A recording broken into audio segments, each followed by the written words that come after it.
Almost all high achievers have a vague, constant feeling that they're not doing enough, that they're falling behind, that they're doing things wrong, that they're not good enough. And they work and work and work to try to outrun that feeling. And sometimes they can outrun the feeling for a few minutes or hours or days, but it always seems to come back no matter what. Well, a few months ago, I signed up for a speed dating event. And something that happened during this event really shook up my perspective on this perpetual problem that high achievers face. I've told several of my clients this story, and now I'm going to tell it to you.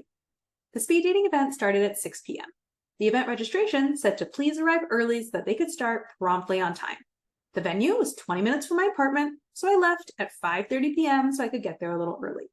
And then I ran into subway delays. The train I was planning to take just didn't come. And by the time I realized it wasn't coming, I was running late. So I quickly checked all my options, and I could either walk to a different subway line and take that train, but then I'd be 20 minutes late, or I could take a cab, and then I'd be 10 minutes late. I bit the bullet, I got the cab, even though it was at least 10 times more expensive than the subway, because I was like, you can't start speed dating until everyone's there, and I don't want to hold up the entire event. And I emailed the event organizer from the cab, and I let her know that I would be there around 6:10. My cabbie cut all the corners, I sprinted from the cab to the venue, and I made it there at 6:07 p.m. I fully expected that I would walk in and all the faces would turn and stare, glaring at me for holding up this whole thing.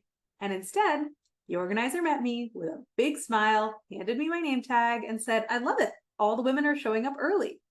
It turns out they said that the event would start promptly at 6, knowing that people would inevitably be late, and they were actually planning to start the event at 6:30. I had rushed and sprinted and stressed myself out and paid 10 times more to meet a falsely inflated standard of success. Now, here's why leaders, organizers, managers, parents, and other authority figures set falsely inflated standards of success. They are not doing it to take advantage of you. They're doing it because they need to set one standard for a diverse group of people. You are just one person in the whole crowd of people that they're addressing. And yes, you follow the rules and show up on time and hit your marks and always strive to surprise and delight. You are not the problem. The authority figure is not actually talking to you. The authority figure is talking to the people in the group who they know will fall below the bar. The people who, no matter what you tell them to do, will just do 20% less than you asked. The people who, by always doing a little less, actually drag the whole group down. That's who the authority figure is talking to when they set the bar. And because they know that those people will do 20% less, they set the bar 20% higher. And then you kill yourself trying to surpass a standard of success that was artificially inflated to begin with. So what if the reason that you can't seem to shake that persistent feeling that you're not good enough is because you're measuring yourself against an artificially inflated bar for success that wasn't even set with you in mind? I know that you love to meet, exceed, and crush expectations. I'm not telling you to stop doing that. Clear expectations make you lock in and get it done with incredible focus and commitment. This is a strength, not a weakness. I'm just telling you, before you lock in on those expectations, ask yourself, who set these expectations and who are they really talking to when they set them?